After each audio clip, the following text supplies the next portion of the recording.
오늘 이야기는요, 제 30년 지기 친구 얘기로 시작해야 할 것 같아요. 2달 전 어느 저녁이었습니다. 초인종이 울렸어요. 문을 열었는데 거기 서 있는 사람이 누군지 처음엔 제가 못 알아봤습니다. 눈이 퀭하게 꺼지고 두 볼이 움푹 파이고 안색이 누르스름한 그 얼굴 말이에요. 이름보다 이 부장이라는 호칭이 더 익숙했던 그 자신감 넘치던 친구가 맞나 싶었습니다. 2달 전 명예퇴직을 한 이후였습니다. 이 부장이라는 타이틀이 떨어져 나간 자리에 불면증이라는 괴물이 통째로 들어앉아 버린 거예요. 낮에는 멍하니 창밖만 바라보고 밤에는 거실을 유령처럼 배회하고 밤마다 화장실을 서너 번씩 들락거리느라 제대로 된 잠을 한숨도 못 잔다는 겁니다. 자존심이 강한 친구라 2달을 꾹꾹 눌러 참다가 몸이 완전히 망가진 다음에야 저를 찾아온 거였죠. 저는 그 친구를 며칠간 밀착 관찰했습니다. 그런데 범인은 정말 의외의 곳에 있었습니다. 건강 챙기겠다고 저녁마다 챙겨 먹던 소고기, 매운 김치, 브로콜리. 바로 그 음식들이 친구의 뇌신경을 밤새도록 채찍질하고 있었던 겁니다. 그리고 야간료는요? 전립선 문제가 아니었어요. 낮 동안 게을러진 콩팥이 밤이 되자 미뤄뒀던 숙제를 몰아서 하느라 방광을 계속 채우고 있었던 거예요. 그 신호를 받은 뇌가 억지로 깨어날 수밖에 없었던 거고요. 여러분, 오늘 끝까지 들어주시면 딱 3가지를 가져가실 수 있어요. 첫 번째, 우리 식탁 위의 배신자 음식이 어떻게 뇌를 밤새 깨워두는지 그 정확한 범죄 경로를 알게 됩니다. 두 번째, 뇌 속 치매 쓰레기인 아밀로이드를 잠자는 동안 시선에는 황금 삼각편대 영양소를 알게 됩니다. 세 번째, 오늘 당장 주방에서 만들 수 있는 황금 숙면 푸딩 레시피를 받아가실 수 있어요. 단, 중간에 멈추시면 절대 안 됩니다. 진짜 핵심은 뒤에 있거든요. 자, 그럼 지금부터 이 부장의 뇌 속에서 매일 밤 어떤 일이 벌어지고 있었는지 제가 아주 처절하게 파헤쳐 드릴게요. 여러분, 우리 뇌 신경을 달래주는 물질이 하나 있어요. 가바라고 부르는데요. 어려운 말 필요 없어요. 그냥 뇌 진정수라고 기억하세요.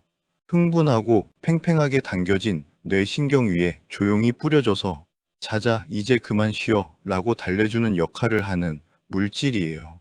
그런데요, 60대를 넘어서면 이 뇌 진정수 분비량이 20대의 절반 이하로 뚝 떨어집니다. 옛날 브라운관 TV 기억하시나요? 채널 돌리다 보면 가끔 꺼지지 않고 지지직거리며 혼자 켜져 있던 그 TV 말이에요. 60대 이상의 뇌가 딱 그 꼴이에요. 이완 스위치가 망가진 채로 밤새 혼자 지지직거리며 깨어있는 겁니다. 팽팽하게 당겨진 활시위처럼 스스로 힘을 풀 능력을 잃어버린 채로요. 그 상태에서 저녁 식탁이 기름을 들이붓고 있었습니다. 이 부장이 기력 회복에 좋다며 저녁에 챙겨 먹던 소고기, 이게 문제예요. 소고기 속에는 티로신이라는 성분이 있어요. 어렵게 생각하실 필요 없어요. 뇌를 깨우는 각성 연료 같은 겁니다. 이 티로신이 몸 안에서 도파민이라는 각성 신호로 변환되면서 뇌한테 아직 활동 시간이야, 일어나 라는 신호를 팍팍 쏘아대는 거예요. 보약 먹으려다 뇌에 각성제를 주입한 꼴이 된 거죠. 여기에 매운 음식이 또 결정타를 날렸습니다. 캡사이신, 그러니까 고추의 매운 성분 말이에요. 우리가 잠들려면 체온이 자연스럽게 낮아져야 해요.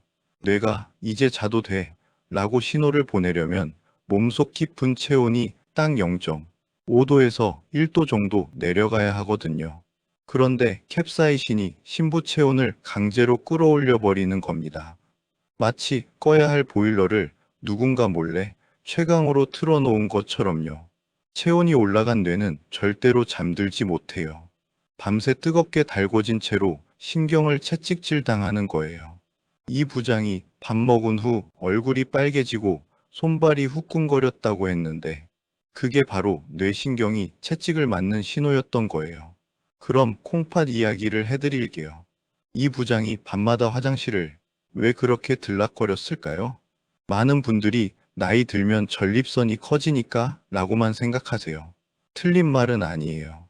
그런데 진짜 더 심각한 범인이 있어요. 콩팥이에요. 콩팥은 우리 몸속 독소를 걸러내는 정수기 필터 같은 장기예요. 그런데 나이가 들수록 이 필터가 낡아요. 젊을 때는 필터 구멍이 촘촘하고 팽팽해서 독소를 빠르게 걸러내는데 60대를 넘으면 필터가 헐거워지고 게을러져요.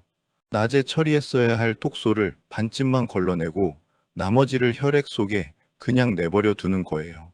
그러다 밤이 됩니다. 몸이 누우면서 혈액 순환 패턴이 바뀌고 게으른 콩팥이 낮에 미뤄뒀던 숙제를 밤에 몰아서 하기 시작해요. 묽고 희뿌연 소변을 계속 만들어 방광을 가득 채우는 겁니다. 방광이 차면 뇌가 신호를 받아요. 일어나 화장실 가야 해. 그 신호 때문에 뇌가 억지로 깨는 거예요.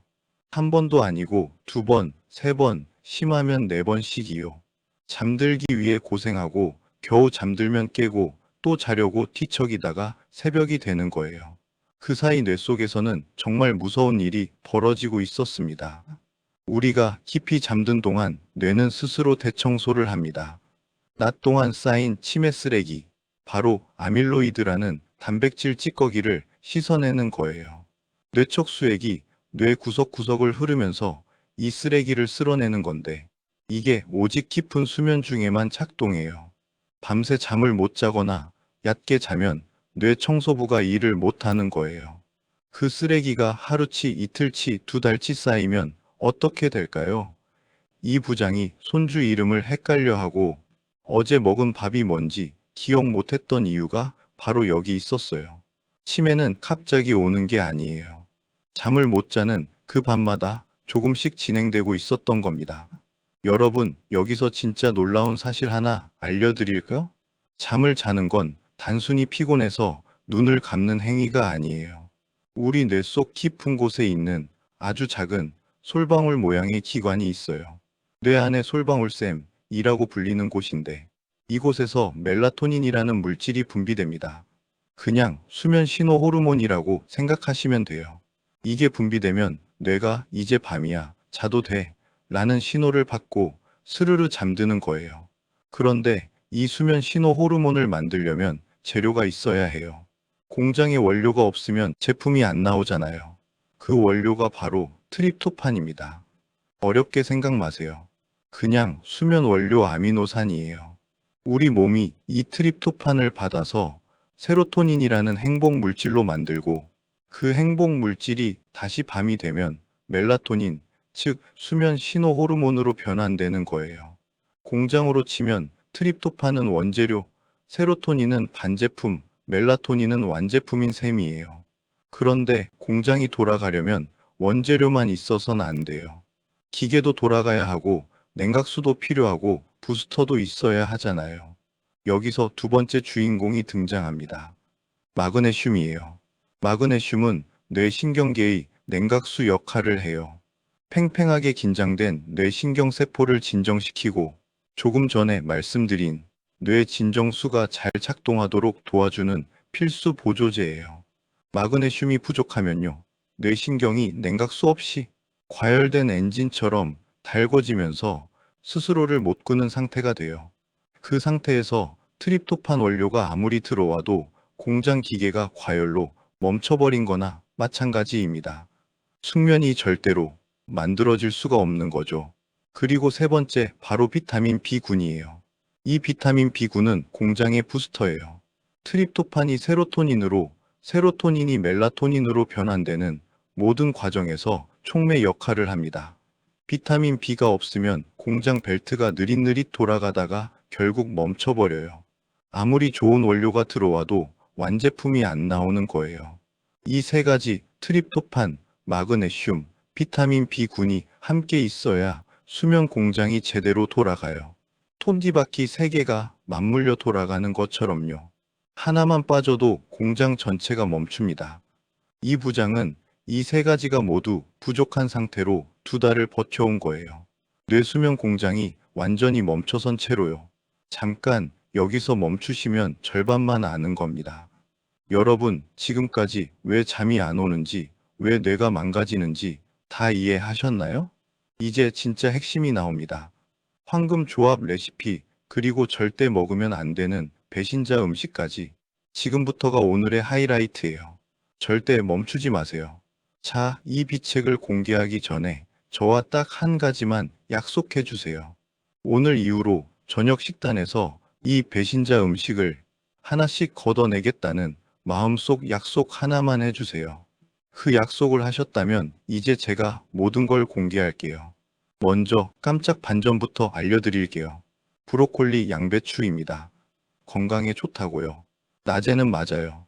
그런데 저녁에 먹는 브로콜리와 양배추는 수면의 적이에요. 이 채소들 속에는 불용성 식이섬유가 많아요. 쉽게 말하면 물에 녹지 않고 장을 뚫고 지나가면서 청소하는 섬유질이에요. 그 청소 작업이 에너지를 굉장히 많이 쓰거든요. 저녁에 이걸 먹으면 장이 밤새 야근을 해야 해요. 장이 움직이면 장에 붙어 있는 신경이 뇌한테 신호를 보내요. 아직 소화 중이야. 자면 안 돼. 뇌가 그 신호를 받고 억지로 깨어 있는 거예요. 건강식 드시다가 불면증 심해지셨다면 저녁 타이밍을 한번 의심해 보세요. 말린 과일이나 떡도 저녁에는 위험해요. 혈당을 확 올렸다가 확 떨어뜨리잖아요. 혈당이 급격히 떨어지면 몸이 비상 상태를 선포하면서 각성 호르몬, 그러니까 코르티솔을 확 분비해요. 이 각성 호르몬이 뇌를 흔들어 깨우는 거예요. 새벽 2, 3시에 갑자기 눈이 번쩍 뜨이는 분들, 바로 이 각성 호르몬이 범인인 경우가 많아요. 그럼 뭘 먹어야 할까요? 여기서 콩팥을 생각해야 해요. 많은 분들이 수면에 좋다고 아몬드를 드세요. 마그네슘이 많다고요. 그런데 아몬드에는 옥살산이 매우 높아요. 옥살산이 뭐냐고요?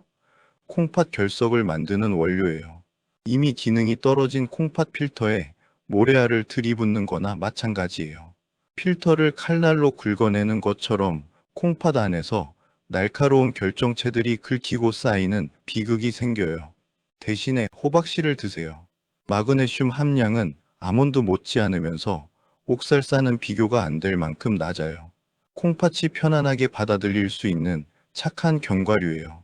여기에 따뜻한 우유 한 컵을 곁들이면 금상첨화예요. 우유 속 유당 성분이 트립토판이 뇌혈관 장벽을 빠르게 통과할 수 있도록 길을 열어주거든요. 마치 고속도로 하이패스처럼요. 혼자 걸어가면 한참 걸릴 길을 우유가 손잡고 빠르게 통과시켜주는 거예요. 호박씨와 따뜻한 우유. 이게 숙면을 위한 첫 번째 궁합입니다. 그리고 이전에 제가 말씀드렸던 쌀뜨물 전처리 기억하시나요? 상추를 쌀뜨물에 10분 정도 담갔다가 꺼내면 상추 세포벽이 살짝 열리면서 안에 갇혀있던 락투카리움이라는 성분이 훨씬 더 잘 용출돼요. 이 락투카리움이 바로 뇌 신경을 자연스럽게 달래주는 천연 진정 물질이에요. 마찬가지로 대추도 쌀뜨물에 담그면 사포닌이라는 피로회복 성분이 더 잘 녹아나와요. 이 두 성분이 함께 작용하면 흡수율이 드라마틱하게 올라가요. 쌀뜨물 전처리 꼭 기억해 두세요. 여러분, 제가 이제 솔직하게 말씀드릴게요. 오늘 제가 알려드릴 황금 숙면 푸딩, 이게 마법이 아니에요. 딱 한 번 먹는다고 오늘 밤 기절하듯 잠드는 기적이 생기지는 않아요. 이건 고장난 수면 공장에 마중물을 붓는 거예요. 펌프질 시작하기 전에 먼저 한 바가지 붓는 그거요. 처음엔 아무것도 안 나오는 것 같지만 마중물이 충분히 들어가면 어느 순간 콸콸 물이 올라오잖아요. 이 푸딩이 그 마중물이에요. 그러니까 저는 여러분께 거짓말을 하지 않을 거예요. 이것만 먹으면 된다고 하는 사람 있으면 가짜예요. 진심으로 솔직하게 말씀드릴게요. 낮에 햇볕을 최소 20분은 쬐셔야 해요. 햇볕이 뇌에서 세로토닌을 만들어주는데 그게 밤에 수면 신호 호르몬으로 변환되거든요. 낮에 햇볕 없으면 밤에 재료가 없는 거예요. 자기 2시간 전부터 스마트폰 멀리 두세요. 화면에서 나오는 청색 파장빛이 뇌에 신호를 보내요. 아직 낮이야, 자면 안 돼. 그 신호 하나가 수면 신호 호르몬 분비를 완전히 막아버려요. 그리고 저녁 식사는 평소의 70%만 드세요. 나머지 30%를 오늘 알려드릴 푸딩으로 채우세요. 위장이 과부하 걸린 상태에서는 뇌도 쉬지 못해요. 소화기가 밤새 일하면 뇌도 덩달아 깨어 있거든요. 생활 습관 교정 없이 이 스프만 먹는다? 저 박건강이 장담하는데요. 그건 쓰레기통에 향수 뿌리는 거예요. 냄새를 잠깐 가릴 수는 있지만 쓰레기는 그대로예요. 같이 바꿔 나가야 해요. 밤새 뒤척이느라 얼마나 힘드셨어요. 저도 그 마음 잘 압니다. 그래서 제가 이 비책을 들고 온 거예요. 이제 진짜 레시피 알려드릴게요. 준비물 먼저 말씀드릴게요. 쌀뜨물에 10분 담갔다가 꺼낸 상추 3장, 씨를 발라낸 대추 3알, 달걀 2알. 이게 전부예요. 냉장고에 다 있는 재료예요. 자, 만드는 법 들어보세요. 상추는 손으로 찢어주세요. 칼로 자르지 마시고요. 찢으면 세포가 눌리지 않고 락투카리움이 더 잘 나와요. 대추는 가위로 잘게 썰어주세요. 씨는 미리 발라야 합니다. 머그컵에 달걀 2알을 깨서 넣고 물을 딱 반 컵 부어주세요. 여기서 아주 중요한 비법 하나가 들어갑니다. 소금 넣지 마세요. 대신 새우젓 국물을 딱 3방울 떨어뜨리세요. 새우젓 속 발효 효소가 뭐냐면요. 단백질을 아미노산으로 바로 분해해주는 천연 가위 같은 거예요. 달걀 속 단백질을 즉각적으로 트립토판 아미노산으로 쪼개줘서 소화 과정 없이 빠르게 흡수될 수 있도록 도와주는 거예요. 뇌혈관 장벽을 통과하는 속도도 훨씬 빨라져요. 상추, 대추, 새우젓 3방울 섞은 달걀물을 잘 저어서 전자레인지에 넣어요. 시간이 핵심이에요. 딱 3분 30초예요. 30초만 더 돌려도 단백질이 딱딱하게 굳어버려서 소화하기 어려워지고 흡수율이 뚝 떨어져요. 부드럽게 반숙 상태로 완성되는 3분 30초 꼭 지켜주세요. 그리고 먹는 시간이요. 잠들기 딱 2시간 전이 골든타임이에요. 너무 일찍 먹으면 소화되고 나서 성분이 다 빠져나가요. 너무 늦게 먹으면 소화 자체가 뇌를 깨워요. 2시간 전 이걸 지켜주세요. 밤 10시에 주무신다면 저녁 8시, 밤 11시라면 저녁 9시, 딱 2시간 전이에요. 여러분, 이 부장이 어떻게 변했는지 알려드릴게요. 그 처방을 드린 지 사흘째 되던 날, 친구한테서 문자가 왔어요. 야, 어젯밤에 화장실을 한 번밖에 안 갔어. 일주일째 되던 날이었어요. 밤 10시에 소파에 앉았다가 거기서 그냥 잠들었어. 아침에 일어나니까 창밖이 환하더라. 퀭하던 눈이 돌아왔어요. 누르스름하던 안색에 혈색이 올라왔어요. 지금은 아침마다 손주와 동네 산책을 해요. 손주 이름도 헷갈리지 않아요. 그 친구가 해냈다면 오늘 이 자리에서 끝까지 들어주신 여러분도 반드시 하실 수 있습니다. 한 가지만 당부드려요. 오늘 배우신 거 혼자만 가지고 계시지 마세요. 옆에 밤마다 뒤척이는 소중한 분이 계시다면 이 영상을 그분께 보내주세요. 그게 어떤 값비싼 선물보다 더 큰 공덕이에요. 그분의 뇌 속 치매 쓰레기를 씻어내는데 여러분이 도움을 드리는 거니까요. 그리고 저 박건강이 앞으로도 이런 의학 데이터를 밤새워 연구해서 여러분 곁에 가져오려면 여러분의 응원이 필요해요. 제 채널을 구독해 두시면 든든한 주치의 한 명이 늘 여러분 곁에 있는 거예요. 돈 한 푼 안 드는 공짜 건강보험이에요. 지금 바로 구독 버튼 눌러주세요. 그리고 만약 오늘 제 진심이 느껴지셨다면 댓글에 숫자 1 하나만 남겨주세요. 말 없는 그 숫자 하나가 저한테는 오늘 밤도 의학 논문을 펼칠 수 있는 힘이 됩니다. 본 정보는 교육 목적이며 실제 치료는 반드시 전문의와 상의하십시오. 오늘도 끝까지 함께 해주셔서 감사합니다.